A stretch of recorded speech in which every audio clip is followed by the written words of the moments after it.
Okay, so very last episode of 2020, and I just thought I would give a bit of an update on the HX1 tonner. So last episode we fitted in the 4-link, and since then I've ordered a heap of parts to continue working on the chassis. But unfortunately, with Christmas and the Christmas holidays, all that, there's just a big delay on parts at the moment. So unfortunately I'm a bit of a standstill with working on the chassis at the moment. So I've ordered a heap of brake lines, hoses and fittings so I can start plumbing up the rear brakes once all that arrives. Exhaust, need to fit an exhaust system in as well and run all the bracketry. So I've actually sourced all the exhaust parts.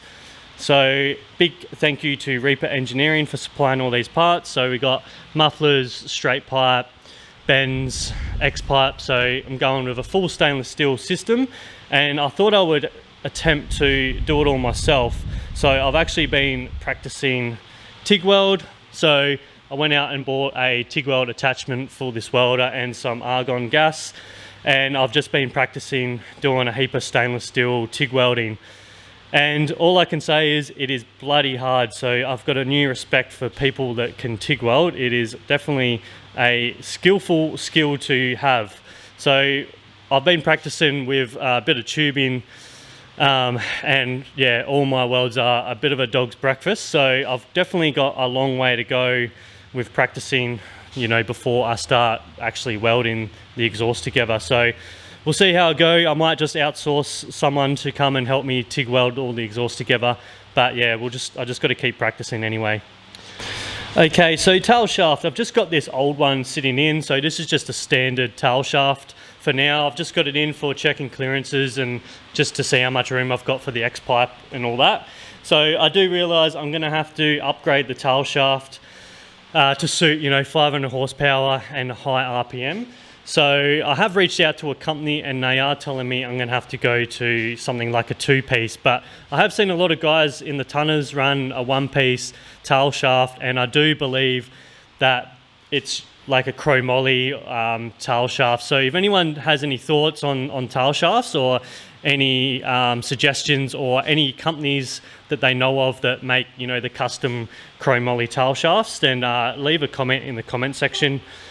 Yeah, that'd be a big help. Ideally, it'd be, you know, good to find someone in Brisbane that makes them, but yeah, I don't mind outsourcing to, you know, other parts of Australia.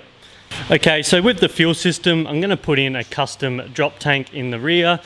So I haven't ordered one yet, but I will order one. I've got a guy in mind that makes custom drop tanks, and there's a 30-day lead time with that. So I need to order one of them and get one of them coming. Once that arrives, that'll be an episode of fitting the drop tank and plumbing up all the fuel. So yeah, once all the fuel line, the brake lines, the exhaust, everything is all installed, then I can pull all this apart and paint all the cross members and the diff again and the 4-link. There's just no point now because I will be welding, you know, brackets and stuff to the cross members. So I'll wait till everything's all ran and then yeah, pull it all apart and paint it all up. Okay, so with the steering, I'm still waiting on the rack and pinion kit from McDonald's Brothers Racing. So I've ordered that probably a couple of months ago and still waiting on the kit. So yeah, it's a bit of a wait for this kit, but until then I can't really do much of the steering. But yeah, once that arrives, that'll be another episode fitting all the steering components and the rack and pinion conversion. Okay, so continuing on to the cabin, so it's all been sandblasted and epoxy primed. So I dropped this off to the sandblaster on like a Friday morning, and it was pretty much ready to pick up on the Friday afternoon, but I ended up picking up on the Monday morning. But it was a good turnaround from the sandblaster. They've done a pretty good job. So I thought I had most of the repairs done, but unfortunately I found some more little gremlins. So this little section here will need cutting out along the window here. There's a little bit here as well. Moving down to this rear corner section, I don't know what the hell is going on here, just some more dodgy repairs. So I'll probably have to cut out that and fix all that properly, make it all neater. On the other side is pretty much the same. So yeah, more dodgy work there, and just this section here is a heap of holes, so I'll probably cut that out as well. weld a new section in there. So not major, like it's all pretty straightforward work, but yeah, that should hopefully be the last of all the repairs on the cabin. So once I get all them repairs done, then I can coat it in a second layer of epoxy. Also I want to KBS the inside of the cab, so you know, paint all that black on the inside. So with that, I need to start thinking about color, what color I'm going to respray the whole car. So whether I keep this yellow, so when I purchased this 1 tonner when I was 18 years old, I've had it for 16 years, it had this fresh yellow paint job. So I don't know whether to keep this or go a completely different new color. It'd be kind of weird if it wasn't yellow, because it's always been yellow. So I've also sort of been toying up with the idea of painting it like a candy yellow. So I know DNA makes some good candy yellows, you know, like a real deep, shiny candy yellow would kind of look pretty cool too, I think. So yeah, a little bit to think about the color. So yeah, we'll just continue thinking about that one. So that's pretty much where the tonner is sitting at this stage. So waiting for parts. It's a bit of a pain in the ass, but it is what it is. So with the downtime, I've actually managed to do a couple of improvements with the shed. So I put in this whirlybird up in this section of the shed. So previously the air would flow in from the roller doors and then sort of get trapped all in here and become really stale, and there was just no airflow. So yeah, since putting it in, the air now flows in and then all the hot air can escape out of the whirlybird. So it has definitely made a huge improvement.